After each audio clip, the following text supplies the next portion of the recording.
reels off, you know, the names off by heart, I guess, of everyone coming back. Yeah. I mean, there's light at the end of the tunnel. I guess every week it gets closer and closer, but now, you know, you can see them on the track. It must be nice, especially Stephen and Kate as well, to kind of have those guys back. Yeah, look, our injuries have been well documented, and we certainly haven't made that an excuse. And the way we played on the weekend was nowhere near the level that we wanted to play. So this gives us a chance to respond as a group, but we have got some personnel coming back, which is pleasing. But at the same time, that's not going to fix all our issues. You know, we need to be harder around the footy. We need to work harder in the contest.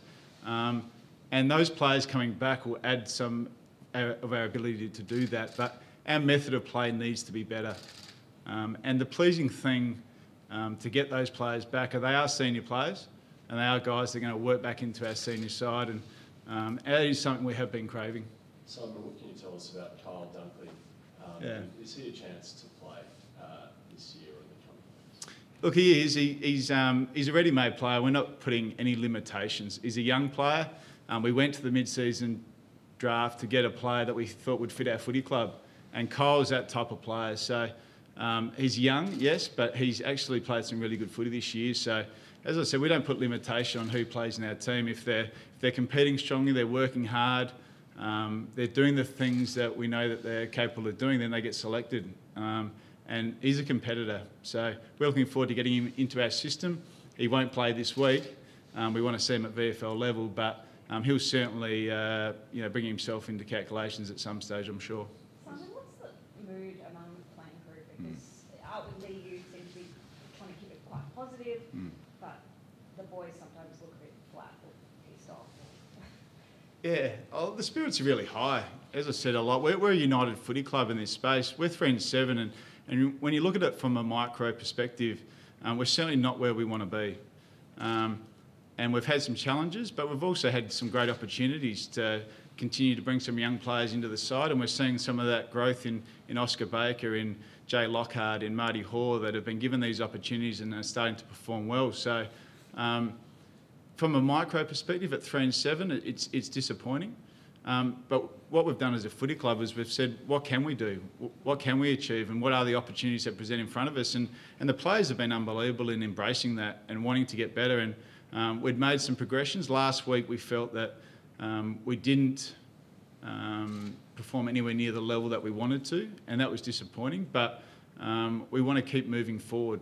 And we think this is another great opportunity against a good club in Adelaide and Darwin that, as I've said before, that it's our territory, Darwin. You know, it's something that we're really proud of playing in the Northern Territory. We've had some success up there in the last few years, and we enjoy getting up there. So, as I said, we're going to keep moving forward as a footy club and not look too far backwards. It's a bit of a line in the sand sort of game in that sense. On your home away from home, I mean, 4-7 you can probably work with, but 3-8 starting to be a bit of a mountain in the second half of the year. Yeah, we haven't looked at it from where we're going to get back to by the end of the year. What we have looked at is how we can keep getting better and keep improving. And this is another opportunity to get a result, on our home deck in Darwin against a really good footy club. And you're going to see two clubs that are looking to respond from the weekend. And I think that's it's going to be great.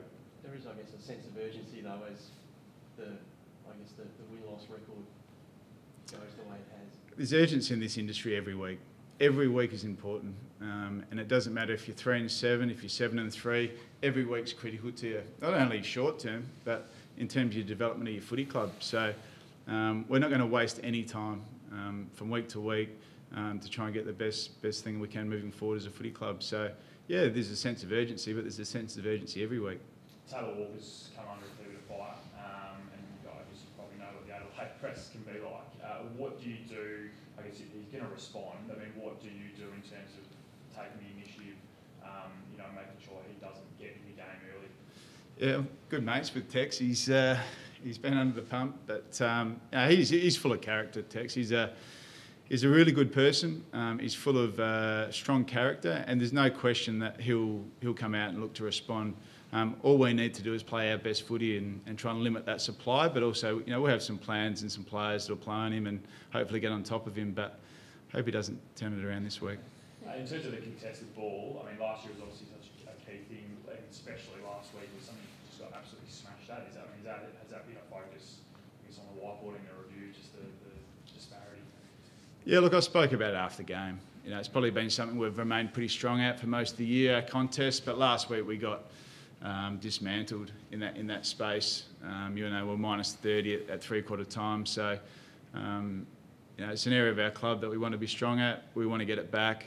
It's the first time that in that space that we've lost that significantly, and it costs us a lot of supply for our inside 50s. So we need to get that back in our game, and that's what we have done is stood for that over a long period of time. Just scoring this time last year, you've scored nearly 400 points less.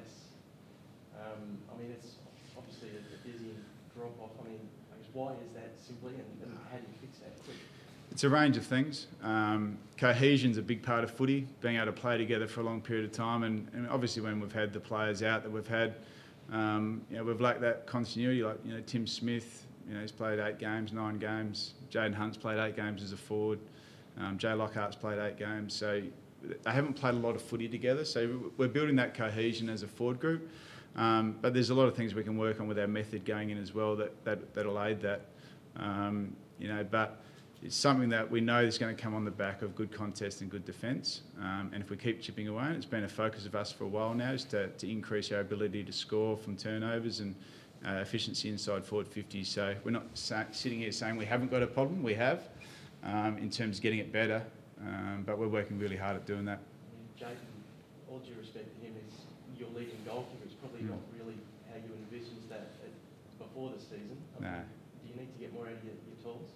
Oh, look, they're working incredibly hard. And as I said, we've got a group. It's not about who kicks the goals. It's how we go about kicking our goals. And they all play important roles with each other to be able to function together and to be able to get a score on the board. And they're working incredibly hard as a group together to be able to do that. And, we've got to make sure the way we enter the ball inside our forward 50 is the right way as well. So there's a whole combination of things that you need to get right in that space to be able to score and hit the scoreboard. So they're working really hard together. What was your reaction to Louis' suspension of the VFL? Yeah, look, I was disappointed because he was back in the VFL obviously he had a really interrupted season with his hamstring and then his ankle. But really disappointed in the fact that he was back there and he was actually starting to get into some form, and now he's suspended. So he's played the game for 15 years. He knows what's right and wrong, and he's made a mistake, and he'll miss a week of footy. Salem back this week? Yeah, he'll be back. Yeah. So Alex Neil-Bullen will have another week off. How many? Do you have a number in your mind that it changes when you've got options? How many do you like to make? Yeah, we'll sit down this afternoon, but I'm happy to bring in whoever's fit and ready to play AFL footy, and I'll be guided by our whole performance team, our medical team and the players themselves, and our coaches will back our system in. We need to get some players back playing in our side, and we need to start to build that cohesion back in our footy club again, and I'm really confident that when we do, and that we're going to start really taking a bigger stride forward, because I think we have made some progressions over the last month. Last week, not so much, but I think as we start to get some of our players back, we're going to take some pretty big steps forward. Just one more back on Jake Lever. Yep. If he does play, what sort of reaction do you think he'll get from his old mob? Oh, look, I think he'll look forward to playing. He's done it already. He played up in Alice against them once before, but he's got some great mates there that he still stays in contact with. But first and foremost, for us, it's going to be great to get Jake back in our team. He's done an incredible amount of work over a long period of time to bring himself back. This is a full 12 months recovery, and he's done 8 weeks of training with the group. He's played a couple of VFL games. Yep, he rolled an ankle, but if he gets through training today and he feels confident, then he'll play. If he doesn't feel confident with his ankle, purely his ankle, we'll give him another week and he'll be ready to go for the Queen's Birthday the week after. Is he the good toe? He's got to get through training today as well, but we're confident that he'll be available, yeah.